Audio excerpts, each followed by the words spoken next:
Comicpalooza is almost here. It's going down June 20th to the 22nd at the George R. Brown Convention Center. Comicpalooza is a must-do for me every summer. You have comic book fans, movie fans, wrestling fans, anime fans, and so many other fandoms, usually dressed up in their best costumes, all under one roof for Texas's biggest pop culture fest.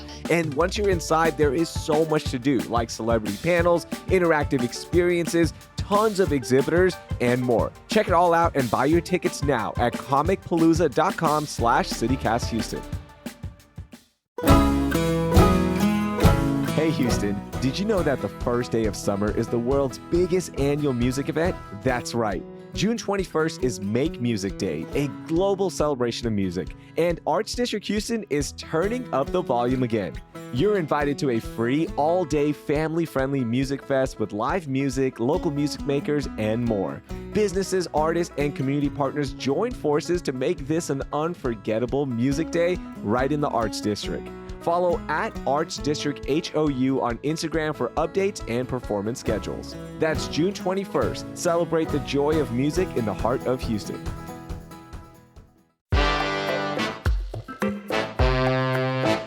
I am here with the hosts from all 13 CityCast podcasts through the magic of Zoom. Hello, y'all. Hello from Nashville. So just to have a little icebreaker and so people get a sense of all your different voices, I'm asking because I'm not sure of the answer. What do you call the people of your city? Let's start in Austin. Austinites. Boiseans. Chicagoans. Washingtonians. Denverites. Houstonians. Las Vegans. Madisonians. Philadelphians or Johns. Nashvillians. Pittsburghers. Portlanders. Salt Lakers. Nashvillian was the one that surprised me there. I didn't know that. I thought you were Nashvilleites. Oh, that'd be cute, but nope. I'm David Plotz, the CEO of CityCast. As you may know, CityCast has daily local podcasts, not just in your city, but in 13 cities around the country. Our hosts are America's greatest focus group because they're the people who are on top of the most interesting and important happenings in American cities. So occasionally, we gather all of our podcast hosts together to talk about what's going on in their cities. It's a chance for us to learn from each other, to hear about creative local problem solving that might work in your hometown, and to commiserate about the stressors that are affecting most of our cities. Unaffordable housing, over-tourism, and bike lanes. Always a fight about the bike lanes. So, it's Friday, June 20th. I'm David Plotz. And here's what the entire country is talking about.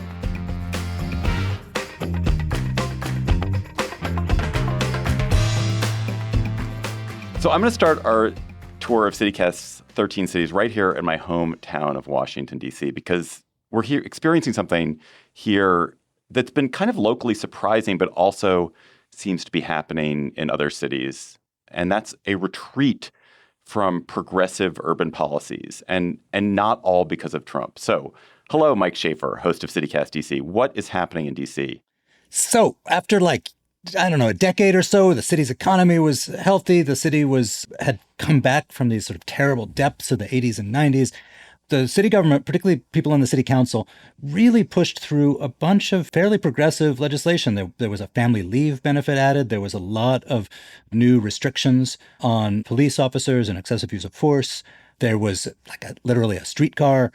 And we have, in the last, year and a half, really seen a falling away from that. There was a crime spike post-COVID.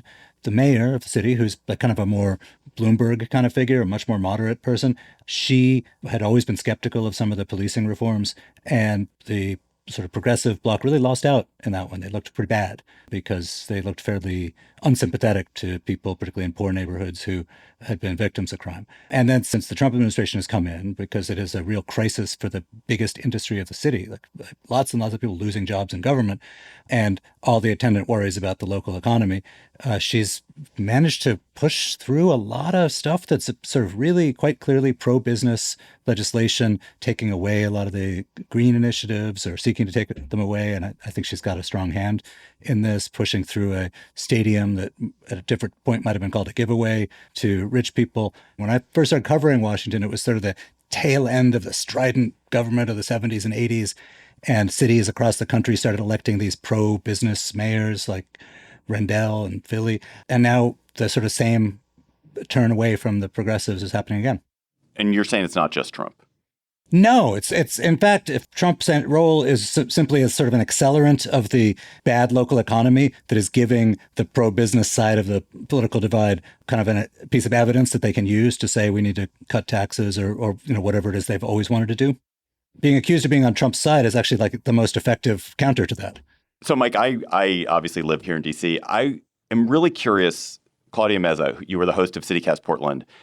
The topic you flagged, it's not exactly the same, but it's another case where you have a law that seemed like a progressive or liberal law that is being rolled back in a kind of curious way. Yeah, I mean, well, so something my team has been following these past few years are the ups and downs of Oregon's now oddly controversial bottle redemption bill. Since 1971, when it passed, it's been kind of a point of pride for Oregonians because it was the first bottle redemption law in the nation. And it's a very influential piece of environmental legislation. 9 other states adopted a version of that law, but Oregon consistently has the highest redemption rates, as high as 87%, because a big part of our bottle bill is that pretty much all retailers selling beverages with redeemable containers have to take empties as long as they're open. So if you're a 24-hour convenience store, you're hand counting that ish, like empties at 3 a.m, sometimes all by yourself if you're working alone. And that's one reason why the law started causing issues these past few years, because the whole point of the law originally was to curb littering. But we all know it's now become a way for many people to either supplement their income or survive on the streets. Couple that with rising homeless rates, a fentanyl crisis, and our retailers were flooded at all hours. And because a hit of fentanyl costs roughly 10 cans, which someone calculated, dealers started opening up shop outside these retail establishments. It was creating so much chaos that our governor actually allowed a few of the hardest hit stores downtown to stop accepting cans altogether. So this year, Oregon lawmakers approved key changes to our bottle bill, which include allowing for alternative redemption sites, which we didn't have before. Like we had like a handful of official bottle drops because everybody was accepting them. So now they're like, we should probably get more of these, including mobile sites such as trucks that travel to different neighborhoods. Nonprofits can now run them, and stores can now finally refuse to accept bottle returns after 8 p.m. So when you're saying, David, like, oh, so much change, they're just like, can you not come at 4 a.m? So there's that.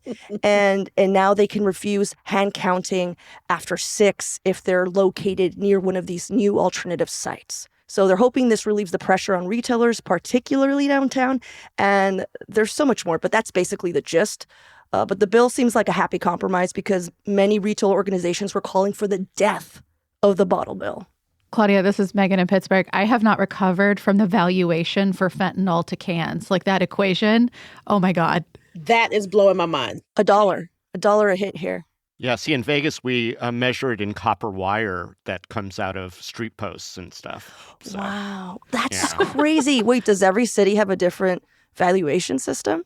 It's Bree in Denver. We just made it illegal to, I think you can't get cash back at scrap yards because it was mostly because of catalytic converter issues, but it also deals with the copper wire issue. So that was an alternative. Was there like, what if we don't give them money and we give them food vouchers? And that was something that was being thrown around. And I actually think that our legislature did a really good job of a quick fix and a really short turnaround because everyone seems sort of happy.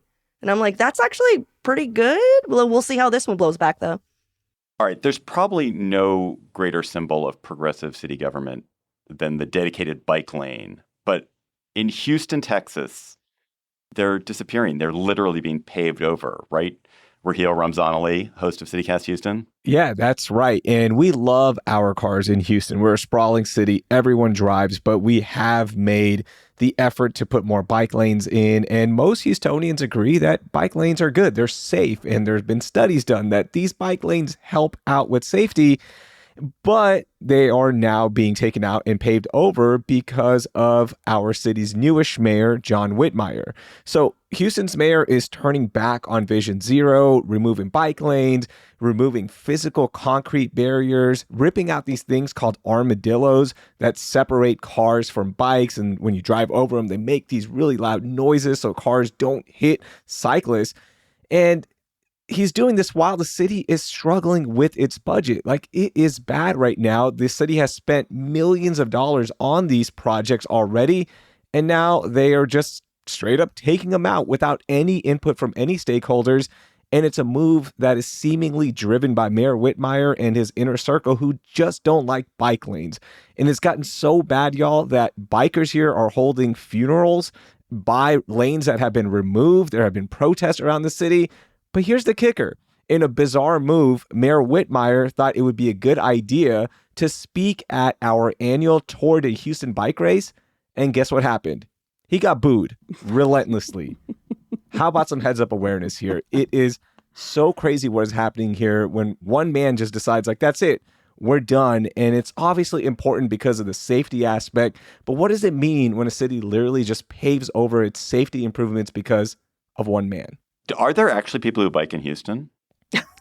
Yeah, there are. That was going to be my question. Yeah, surprisingly, there are a lot of people who bike from the wards, from the outside wards. That's what we call our neighborhoods right outside downtown, into other wards, into one of the big parks that we have, Memorial Park. You've got Herman Park. So yeah, people are using these bike lanes, not only for recreation, but also just to get to work.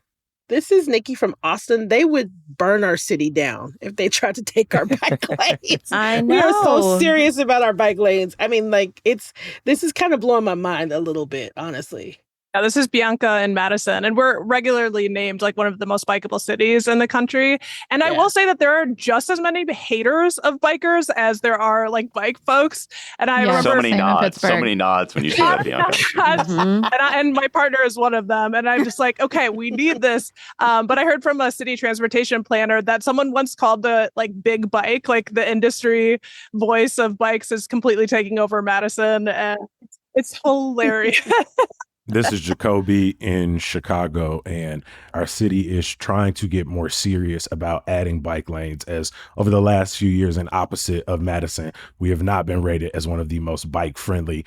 And as somebody who bikes a lot around the city, whether I'm using Divvies or my own, Divvy is our sort of local bike program, or my own, I am seeing the growth of more protected bike lanes, but we have such aldermanic control where like each neighborhood ward boss is able to control at what pace bike lanes get put up. So our maps are so inconsistent across the city. And as you all may have heard, the Trump administration and the Department of Transportation is trying to cut off funding for expanded bike lanes across the country. So our small little expansion may be slowing down.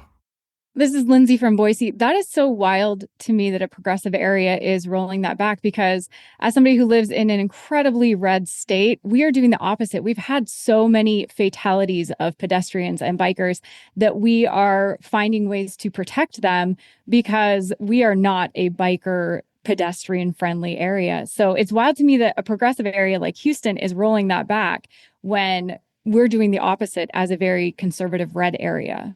Lindsay, you know about the Idaho stop, this famous term? The Idaho pioneered this idea that bikers should not have to stop at stop signs and red lights, as they can treat them as sort of yields. And it's called the Idaho stop. So you guys are we famous. Recently talked about it because it can be good and it can also be really terrible. So that's a very controversial topic in Boise. I know you guys. We could talk about bike. Maybe we should just do it. We should just do a bike lane. We really should. We should just do a bike lane episode. Yeah, we should. I've been holding back in Portland just because I don't want to take it over. All right, listeners, we're going to schedule a full bike lane all hosts episode one day. All right, but there's not just bike lanes. Bike lanes are not the only things that people are trying to do to make their cities better. I want to talk about some other creative but sometimes super divisive ideas for making cities awesomer. So I want to start with David Figler in Las Vegas, where everyone except possibly David Figler is excited about a plan to take a bunch of federal land and allow people to build houses on it. Not everyone. Okay, David, let's talk about sprawl and development. Las Vegas has one of the most acute affordable housing crises in the country. We're almost 80,000 units short, and that number doesn't diminish. People are still moving here at double the national average. There were a handful of potential solutions passed in 2023 by our legislature, which is majority Democrat, but our Republican governor vetoed all of them.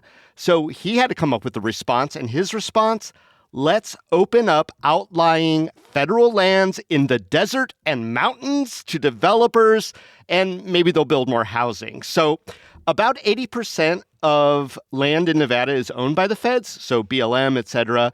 Interestingly, it's been a mostly bipartisan push since the governor announced it that started with heavy lobbying on President Biden to expedite the release of these lands. Now, conservationists have been split, mostly because there's a federal law called SNPLMA from 1998 that keeps the revenue in Nevada for infrastructure and allows negotiations. Although, and I'm looking at Utah, a recent push from Utah's congressional delegation has been trying to bypass that law so that all the sale of federal lands goes to the feds, not to Nevada. Anyway, proponents of opening up more land cite studies that they say, look, we're just running out of space. But opponents have pointed out that there's ample infill, that there's too much strain on infrastructure with sprawl, and that all those studies are skewed because they ignore endangered species, and this alleged need for new development and housing is based on a desire for single-family homes alone. So that's where we are with that. This is Allie in Salt Lake. David, if you ever need a friend to say SNPLMA with, I think I might be your only buddy on this episode right now. But funny enough, you mentioned Utah's congressional delegation being all in on this. I think the co-sponsor of that effort to get that in Trump's bill, which it failed, is Celeste Malloy, who, incidentally, is Ammon Bundy's cousin. Ammon Bundy, if you're unfamiliar, yes, armed, anti-federal government, anti-public land. You might call him a revolutionary, currently hiding out in Utah, but not hiding out because no one will arrest him. He's just running a storefront. There you go. This is Lindsay from Boise. He also ran for governor of Idaho and got more than 100,000 votes here. So, and they also stormed buildings in Oregon. So I was about to say, I don't want to bring it back to Portland, but we knew him when? Back in 2016. It was the occupation of the Mahler National Wildlife Refuge. Not to stand up for sprawl, but look, everyone, there's an overwhelming amount of support in your state. Like everything I've ever seen in Las Vegas is it's sprawl. Like people seem to like it. That's why they moved to Las Vegas, so they can sprawl out there. Like why stop it now? I mean, man, why not let people have the houses that they want to have in the desert? Well, first of all, there's no guarantee that houses are going to be built, let alone affordable housing. The idea is maybe it'll increase the stock and that'll drive down prices. But bottom line, it's the desert, David. I mean, if you want to have a mountain lion sort of doing a confab with your shih tzu in the back porch, go for it. But there's also this immense infrastructure cost that people are not talking about to, A, take over lands that the federal government has been stewarding for all these years on their dime, but also, when you build a community out in the middle of nowhere, you have to build firehouses and roads. There is energy that is expended for the precious water to go out that way. I mean, there's so much that is not talked about. And also single-family homes. Come on. Yeah, David. Yeah, David. Yeah, David. Yeah, David. Okay, all right. Just to get you guys off my back, I'm going to go to Denver. Bree Davies, we heard from you a second ago, host of CityCast Denver.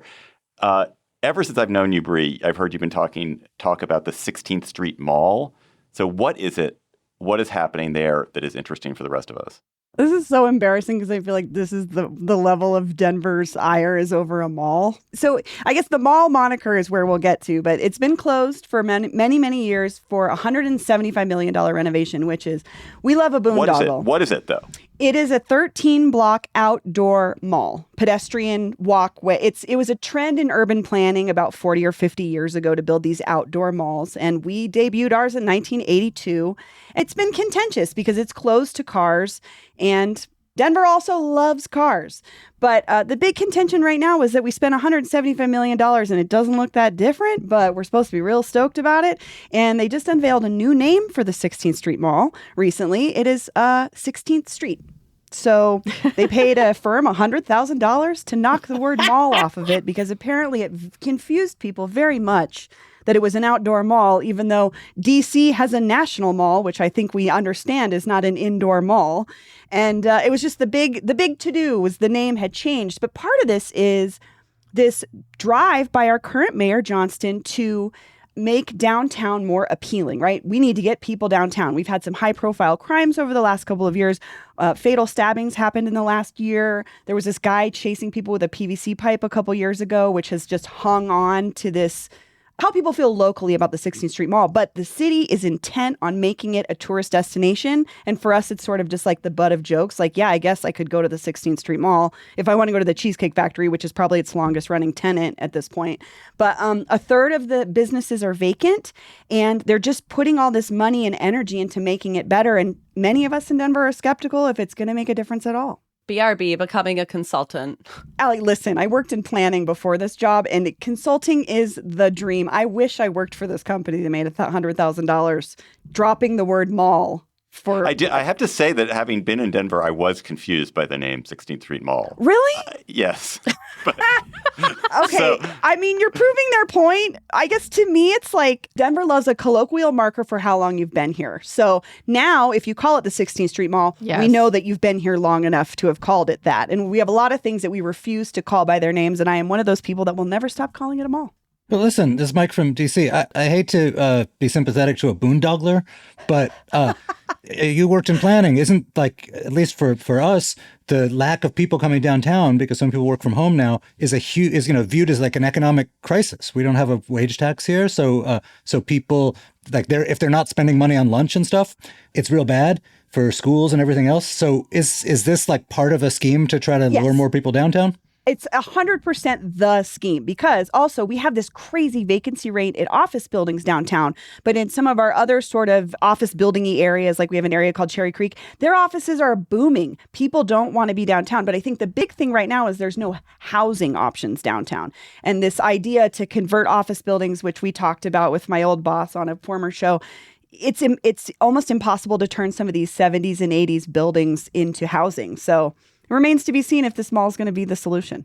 So I want to go to Austin. Nikki Devon, we heard from you already, the host of CityCast Austin. Whenever I go to Austin, I'm amazed at the amount of traffic and the spaghettiness of your highways. But it sounds like you all have a plan to change that. I mean, maybe. Yeah, we could call it a plan. So I-35, Interstate 35 is the highway that divides Austin, and it's getting this huge facelift that will take a lot of the highway underground. And the city just approved spending $104 million to build support structures that would make it possible to build 4 parks over the underground parts of the interstate at some point in the future. But the city is also facing a $33 million deficit this year because sales tax and property taxes aren't coming in as high as expected. So the question everybody is asking is, do we really need parks over the highway? And especially since there's not technically actually parks. They're not even parks yet. We're just giving money for support structures in case we want to build these parks in the future at some point. And it's complicated because the highway was created to segregate. Like, it was created to keep Black people out of the West Side. And now the East Side is heavily gentrified. And so all of a sudden there's talk of connection and bridging the gap and, making things better in the city. It's already being done in Dallas. Dallas has Kyle Warren Park, and it's generated like $660 million in tax revenue since its creation in 2014. So like some Austinites are like, okay, maybe this is a good idea. Maybe Cap and Stitch will work. And it can usher in this new era and make Austin a better place to live and also create revenue. But then a lot of people are like, but we ain't got that money. Where we getting this money from? Because we are in a deficit. So yeah, that's what's going on for us. Nikki, this is Raheel from Houston. I lived in Austin. It's my second favorite city in Texas. I went to UT, so I know exactly what's happening. It's crazy, but maybe in Dallas it works, but in Austin there are so many other beautiful parks and just more fun parks. I cannot believe who's gonna go. We have a bunch of CityCast hosts who are being like, no, let's not bury a highway and let's not have a park. Bury the highway, but why are we David, building a park? We have so many parks. We have so much green space. We have so many parks. I love it. It's my favorite part of our city, but come on now. This is Bree in Denver. We did the same thing, and I find it terrifying. I don't want to be on a park over a highway where we watch people's cars catch on fire. This happened it's the same situation. It's a segregated neighborhood that we promised we weren't going to do this to anymore, and then we expanded the highway and eminent domain. A family lost their homes 2 different times in eminent domain because of the situation. Wow. So I'm not a fan either. Yeah, Bianca and Madison here. All I hear is segregation, but make it beautiful. Exactly. Yes, Bianca. Yes. That's exactly it.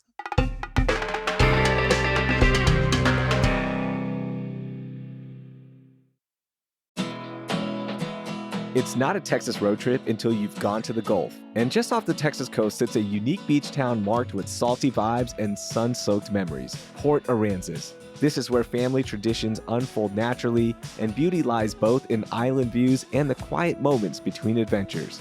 And with 18 miles of shoreline, you can cast your line, kayak with the kids, or simply cruise the coast in a golf cart. Port Aransas is where multiple generations can get together under one roof to share slow mornings in front of the beach and cool evenings with the Gulf breeze. It's time to sit back, bury your feet in the sand, and let Port Aransas anchor your new family traditions. Go to visitportaransas.com and plan your visit to Houston's beach. This episode is sponsored by Babbel. Have you ever picked a vacation spot based on where you won't need a phrase book? With Babbel, the language barrier no longer has to hold you back. You can start speaking a new language with confidence thanks to Babbel's conversation-based techniques, which quickly teach you useful words and phrases about the things you actually talk about in the real world. Babbel has more than a dozen languages available for you to learn at your own pace, with material tailored to your individual proficiency level, interests, and time availability. I'm David Plotz, CEO of CityCast, and I've been learning Spanish with Babbel. What I really love about learning Spanish with Babbel is that it works with me where I am. The app and the website keep track of what I've learned. They help me review what I probably forgot from last time, and always is keeping me engaged with a new challenge based on actual conversations I might have in Spain or Mexico or Colombia, especially food conversations because I love food conversations. So get talking with Babbel. I want you to learn another language, so I'm teaming up with Babbel to give you 55% off subscriptions, but only for CityCast listeners at babbel.com/CityCast.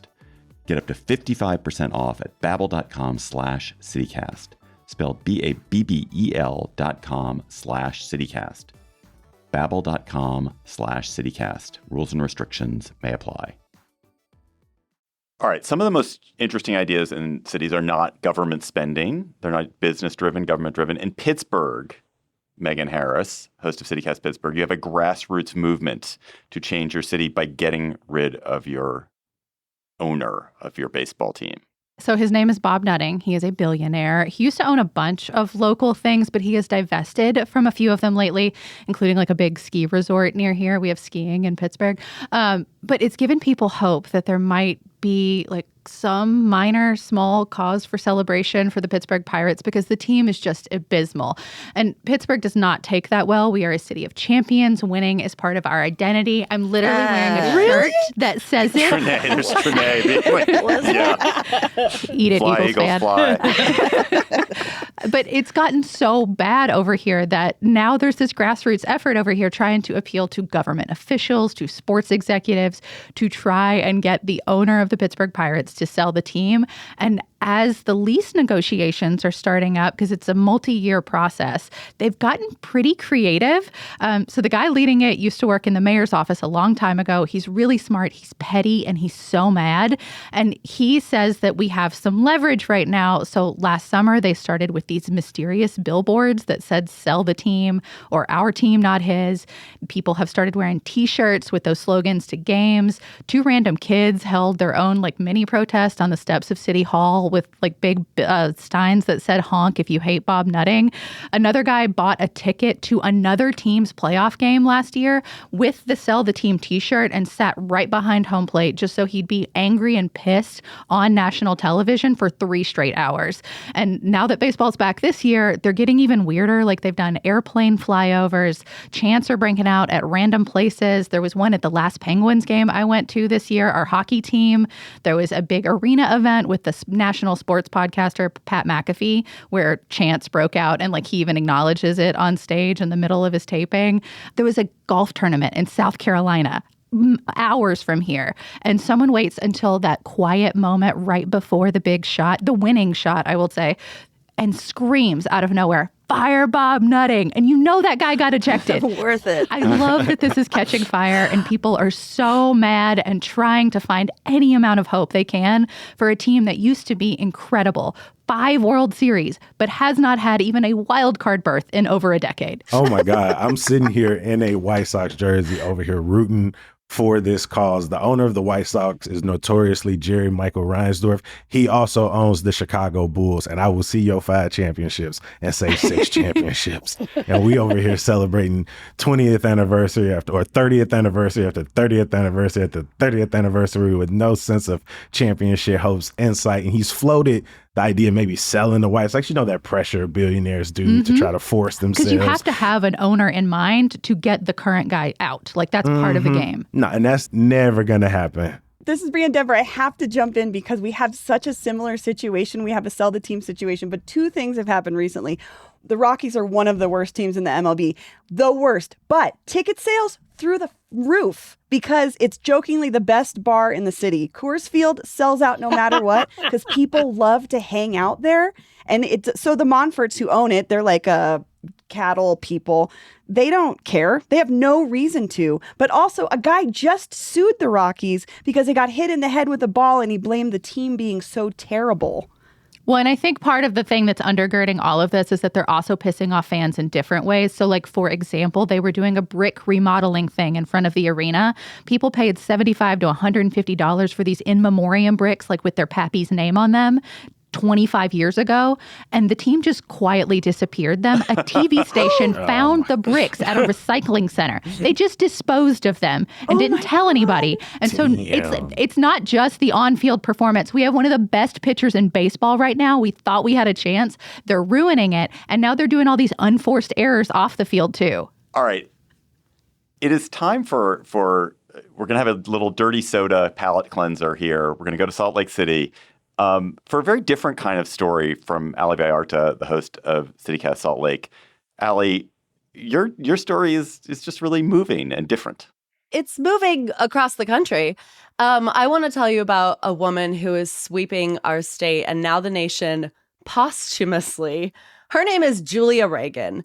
And though she has been described throughout her life as painfully shy, her grieving husband has put up 60 billboards around Utah and 300 outside of Utah because he is the billboard patriarch. Reagan Outdoor Advertising is the company, commemorating her life. They feature her face, a photo of her, and they say, "In loving memory of Julia Reagan." And I cannot underplay how much this woman has become the matriarch of our state. And these went up last summer, so they perfectly timed with Charlie XCX's I'm So Julia. That was, of course, the calling card. It still is here. She is in Iowa. She's in Nevada. She is in Indiana. I actually had a friend who was in Mankato, Minnesota recently and was like, oh, my God, guess who's here? It's Julia. So the thing about this that's interesting is when these first went up, I think we all found it to be curious and maybe a little suspicious. Who is this woman? Why is she everywhere? And we learned about their love, and it's sweet. This is a grieving husband who has the power to make sure that he can see his wife's face everywhere, and he did it. And they were supposed to be up for 2 months, and I think we all thought that they stayed up because Bill just loved seeing Julia become monoculture in their home.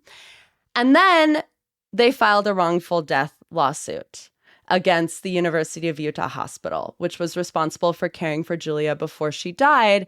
And the lawsuit alleges that she was not being checked on enough. And the state started to pivot and wonder if this was a master plan, a sort of a genius way to endear her to all of us before filing this lawsuit. And now I will say, half of Utah is getting Julia Reagan tattoos and drumming up Julia Reagan Halloween costumes. And half of Utah is on Reddit being like, this is weird. This is kind of icky. She was painfully shy. How would you feel if after your death you became the subject of a lawsuit and your face was all over the country? Nikki from Austin, I just want that kind of love, to be honest. If you ain't put my face on billboards across the country, then we don't need to be together. That's it. Yeah, I was going to state, this is Marie from Nashville. I'd like it to be known I would like some billboards with my face on it when I pass. But it has to be when I was in my early 20s, please. This is Raheel from Houston, and Julia hasn't made it down here, but I Googled the billboard, and this looks like it's something from Nathan For You or Arrested Development. It looks This like doesn't David look real. Lynch. It looks like David Lynch to me, honestly, when I see this. She's always in a fit. So it's like a gown and pearls, a Panama jacket hat, and a blazer. And she recently got refreshed. So now she has like new photos, new outfits. Wait, hold on. She's dropping billboards like Tupac was dropping songs after Yeah. his death. And they're supposed to come down, but we're told that they will come back every year in memoriam for like a month. So, Allie, just to tie this up, do you end feeling this is sweet, or there's something slightly sour to it? Wild. I think This is wild. I've been down a lot of alleys with this. It's been a year for me and Julia. I think two things. I think one, oops, billboards work. Like every city is fighting billboard wars. And That's as much as, I mean, I briefly lived in Vermont, as much as I'd love to go the way of banning them, it seems like they work. And so there's that. And then the other thing is, I just think grief is maddening. And that's the piece of this story that's like really touching is whether you like the billboards or not, I think we've all grieved before. And like grief makes you kind of crazy.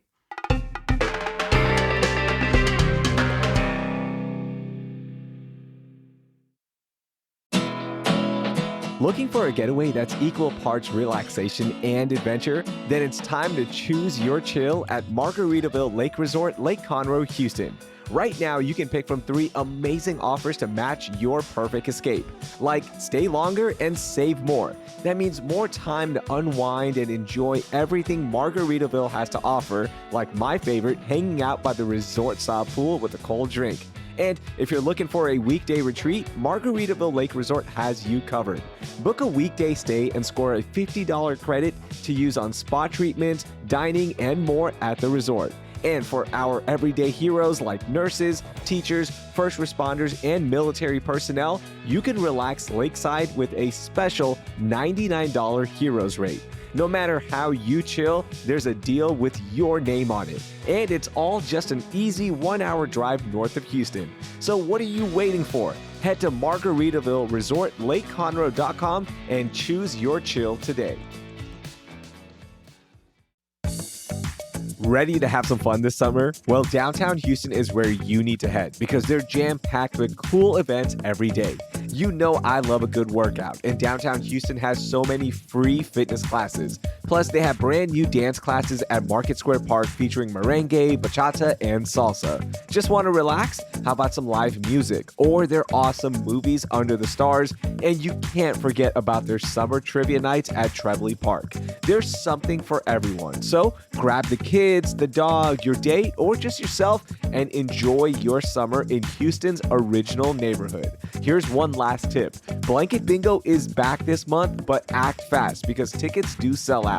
Find the full list of events at downtownhouston.org or text downtown to 56512 for all the fun at your fingertips. Downtown Houston. Get energized and revived.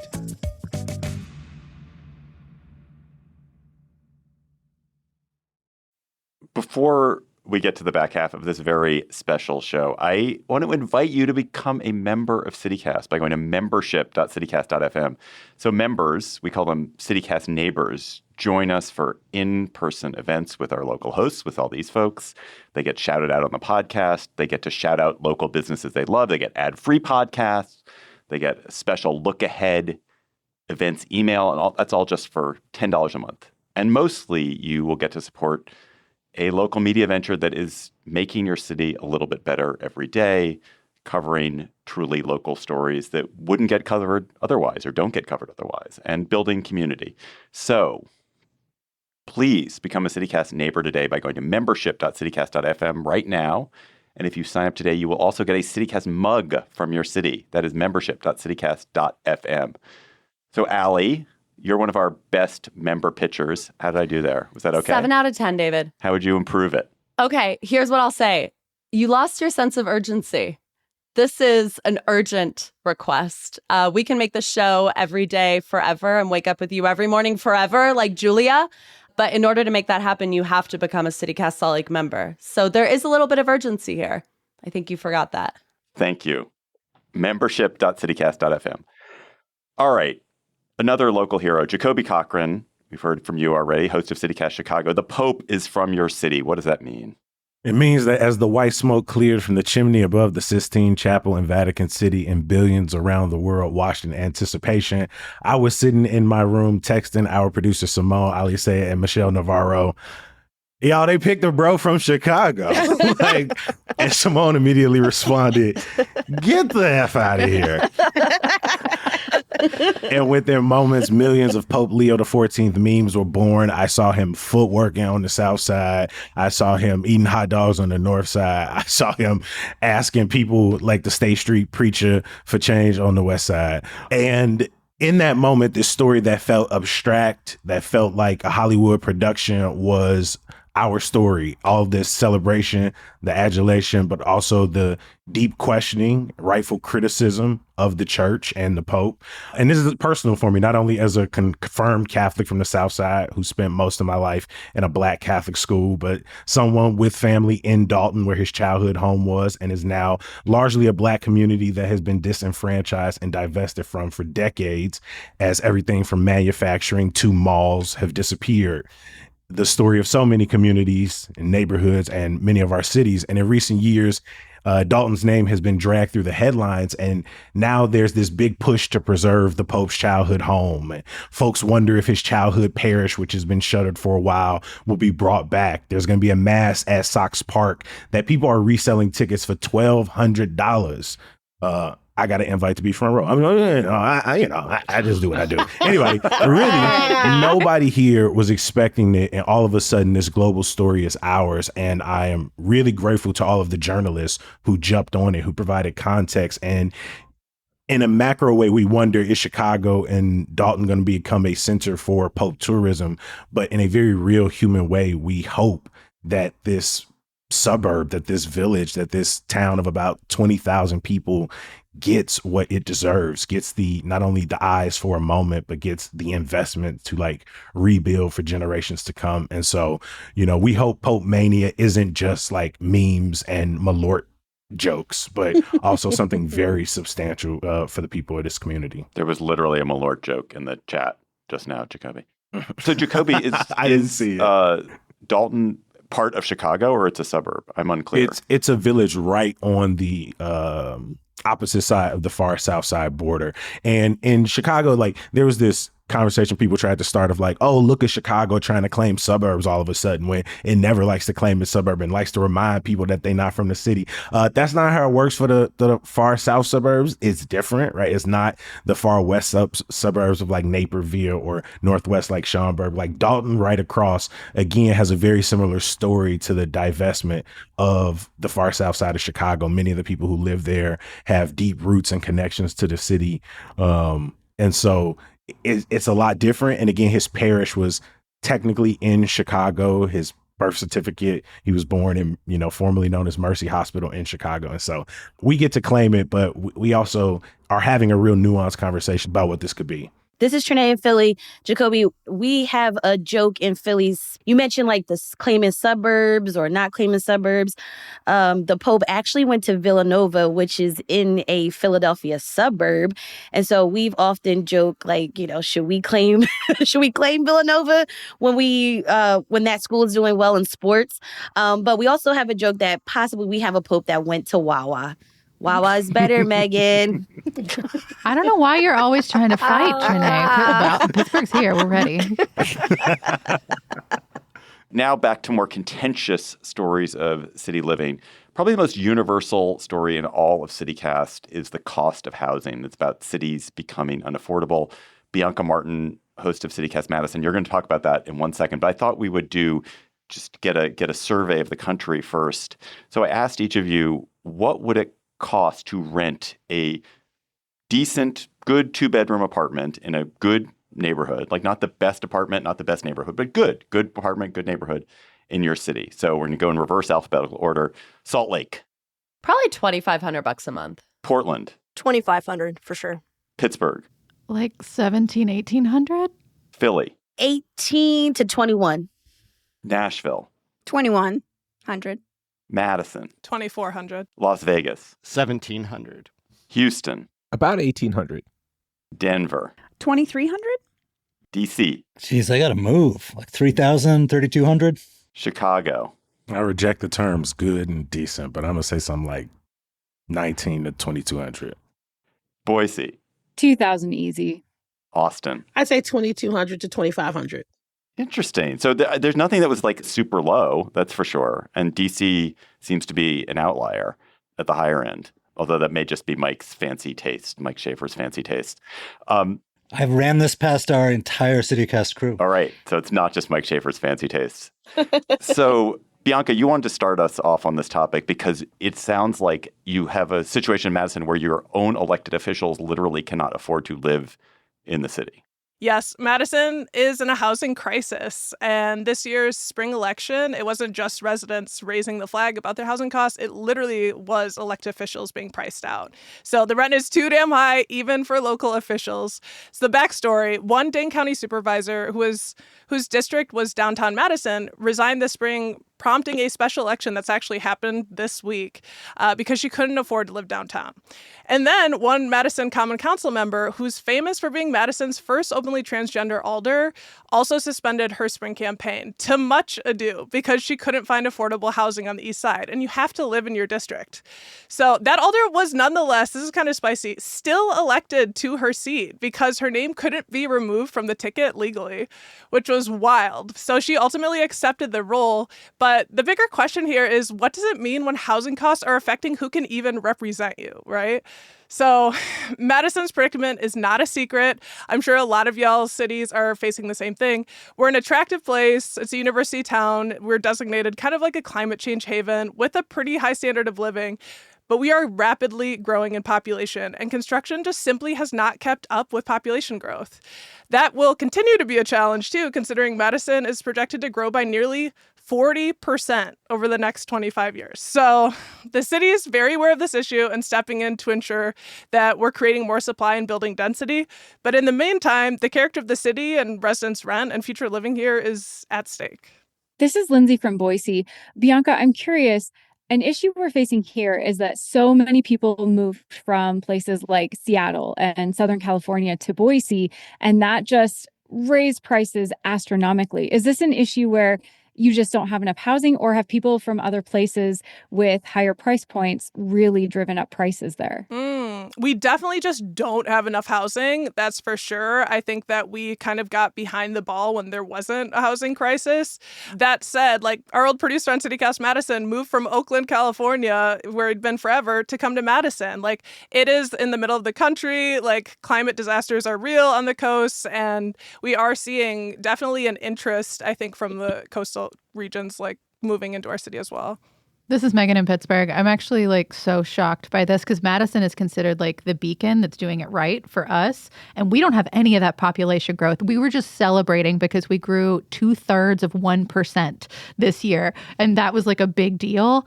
But we still don't have enough housing. And we're looking at Madison as like, you guys have the solution. Well, we do. We're working on the solution. But I'll say like just that 40% growth, we're like at, 270,000 right now.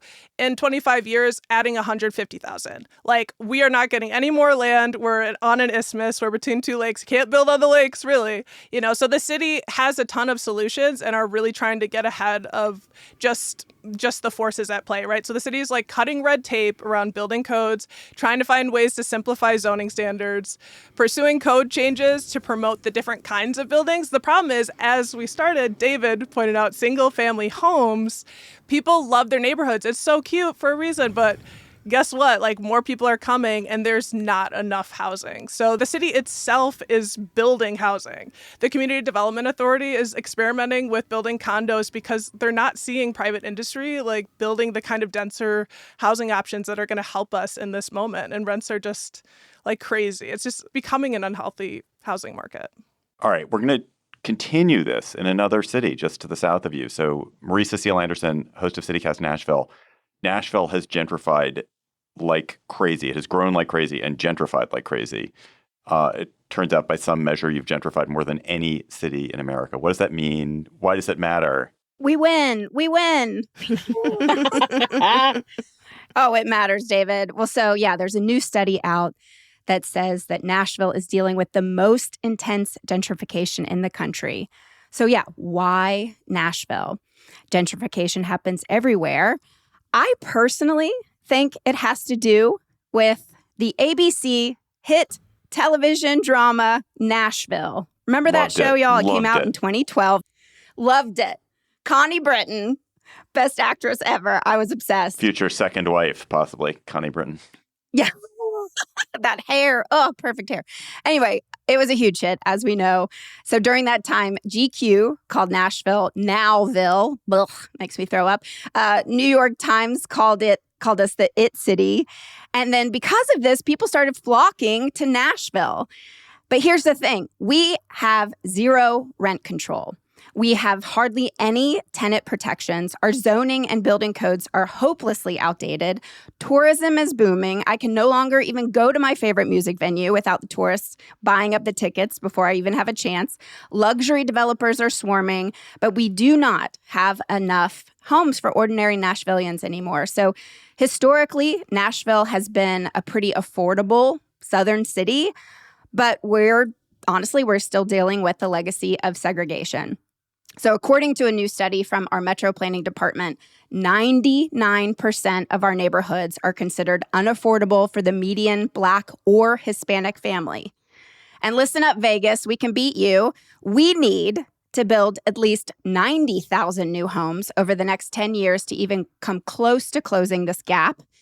Honestly, a lot of people here are asking if our identity as a city is getting lost in all this, because all of a sudden we've become this weird mashup of Californians and conservative Christians coming together. And me as an OG Nashvillian, I don't want to toot my own horn, but like people like me, we built Nashville, we built this international brand, but we can't afford to stay. Marisa, so you pointed out something which I was amazed by, which is that, so you would think the city is growing, enormous tax revenue boom, so you could build, streetcars on every street and every school would be gold plated. But you have a state law that forbids this? That's right. We have a thing called truth in taxation. The state Republicans call this law truth in taxation, in case you want a new tattoo, which means that property tax rate has to be adjusted to stay revenue neutral. So if your property value goes up, the tax rate has to go down. Does that make sense? And so all this new growth does not give the city any more money? Nope, we're not seeing it. That's messed up. Yeah. All right, we have just a couple more cities to hit. And I want to talk about another theme that we hear from all of you, or from many of you, especially from our cities that are in redder states. You touched on this a little bit, Marisa Seal, but I want to go to Boise, to Lindsay Van Allen, host of CityCast Boise, where you also have fights with your Republican legislators who oversee the state. And it sounds like you all just had an interesting fight over the pride flag. Yeah, David. These days, it feels incredibly rare for a blue city in a red state to actually win a culture war, but Boise may have just pulled it off. Earlier this year, Idaho's Republican-controlled legislature passed a law banning non-official U.S., state, or city flags from being flown at public buildings. And this law was specifically created to target the city of Boise, who has been flying a pride flag at City Hall for over a decade. The legislator who wrote the bill added an emergency clause so that the law would be enforced as soon as it was signed into law. But they forgot to add an enforcement mechanism. So technically, there was no consequence if the city of Boise didn't comply. Boise's mayor, Mayor McLean, opted to keep the pride flag up even after the state's attorney general and the Ada County sheriff sent her a strongly worded letter. And things escalated Easter weekend when one night, far-right provocateurs scaled the flagpole at City Hall, covered the pride flag with a trash bag, and installed an Appeal to Heaven flag. The mayor herself came to City Hall on Easter morning to take down the trash bags and re-raise the pride flag. Then Boise City Council made their checkmate move. They passed a resolution officially designating the pride flag as a city flag. It's a clever legal workaround that brought them in compliance with the letter of the law while defying the law's intent. So now the pride flag flies legally. The right is fuming, and Boise may have created a playbook for other progressive cities stuck in conservative states. Nikki from Austin, I am taking notes. Texas is always on our butts about our pride flag. That is my kind of petty. I love that. Allie here at Salt Lake, we actually did literally copy your playbook and just raised 4 new flags in Salt Lake City. We adopted a pride flag, a trans pride flag, and a Juneteenth flag that are now official flags of Salt Lake City. And it was exciting for us because I don't know about your mayor, but our mayor tends to play a little bit nicer with the Utah legislature. And I think people were really thrilled to see her stick it to them. It felt unusual and exciting. Oh, same, Allie. It seems like we're always caught between a rock and a hard place. And so the mayor tries to play nice in the hopes that we'll be targeted less. And it seems like this was just a bridge too far. And this is where she drew a line in the sand and said no more. And the pressure was on. Like, the far right was livid. The attacks were harsh, and we prevailed. Bianca here in Madison. We're having a situation in Wisconsin. Like, our governor ordered the pride flag to be flown above our state, and that's been happening. But our state historical society, in a controversial move, just went against their own tradition, and their CEO said, not this year. And the staff's not happy. A staff person said leadership framed the move as like flying the pride flag would be political, and we're not a political organization. Meanwhile, this announcement came like right after state Republicans on the Joint Committee of Finance planned to slash parts of the governor's budget, including money for the society's new history center.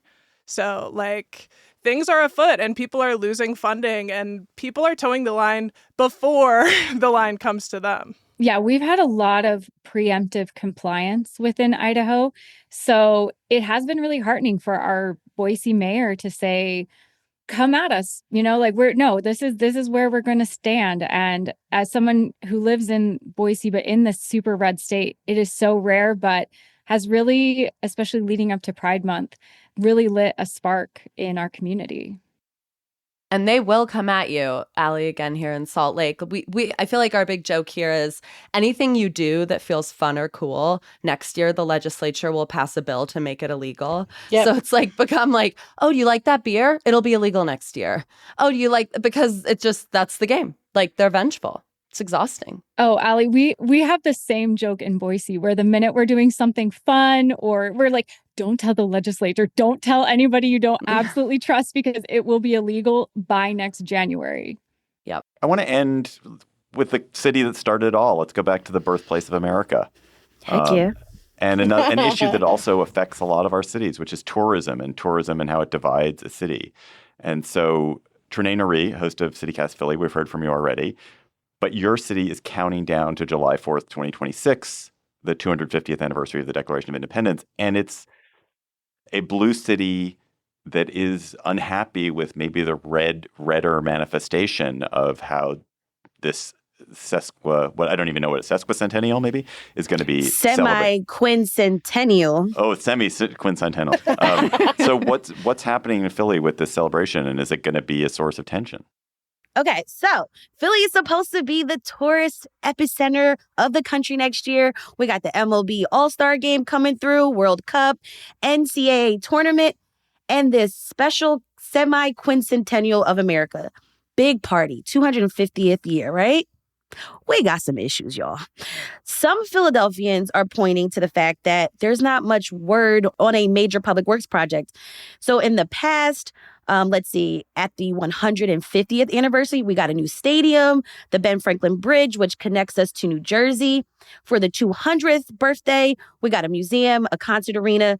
But as far as we know it today, no big projects on the horizon. Yeah, they're going to be painting the Independence Hall. There's a citywide and statewide art installations are popping up, and they're going to make the Rocky statue shinier. But another wrinkle in all of this is that in the backdrop, we have a looming funding crisis within SEPTA. That's our city's transit agency. If there isn't a financial bailout for our more than $200 million deficit by the end of this month, there are going to be cuts to 45% of our bus and train service. That means canceled bus and train routes, layoffs, and we are in a divided state legislature, and they have 10 days to approve the funding to save SEPTA from major service cuts. So many Philadelphians are wondering how the system could even handle the nearly 1 million visitors scheduled to come into the city in about 13 months. And SEPTA itself says they won't be able to handle the influx of hundreds of people for our big events. So we got some issues when it comes to all of this. Of course, our city leadership and leaders in the tourism sectors are optimistic about 2026, but I'm not so much. So it's not so much a red-blue issue. It's a kind of infrastructure issue. You welcome whoever comes. Yeah, of course. You're always welcome in Philly, but our president might have some beef with us. He targeted us because we are a sanctuary city and then listed us on this list and then delisted us. So who knows what that's going to be like. This is Megan in Pittsburgh. Just a little more context here. Philly is probably extra screwed because it's not just Philly and SEPTA that are going through this crisis. It's all 67 counties in Pennsylvania, including Pittsburgh. We have a $100 million deficit. We're looking at 40% across the board cuts. We are all broke. Every transit system in Pennsylvania is busted right now, and they are all asking for money this cycle. And SEPTA got money last year from the state. None of the rest of us did. So everyone's hands are out right now, and I think that's just going to hurt Philly's case for the next year. Raheel in Houston here, and we're a World Cup city as well and operating at a deficit with our city's budget. And it just seems like across the board, it's like the vibes. That's it. Like, we'll figure it out. Like, come on, the vibes are great. FIFA, World Cup. Come on, y'all. It's a global event. We'll figure this out. No. Every city, it seems like, is kind of screwed in all of this. This is Lindsay from Boise. Y'all states fund public transit. We don't give any money to public transit here.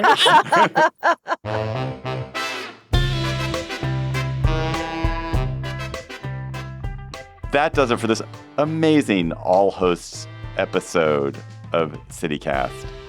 Thank you for joining us. Thanks for listening. If you have friends or family living in another CityCast city, please tell them about the great podcast in their hometown.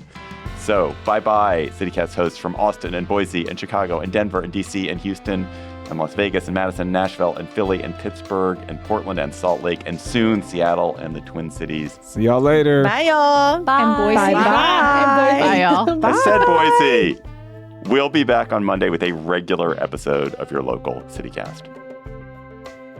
Next, all hosts, can we just finally have the showdown that we all want, which is Philly and Pittsburgh, and we just all decide together which one's the best city? I had jokes written in here and I couldn't get my jokes. jokes. I would love it.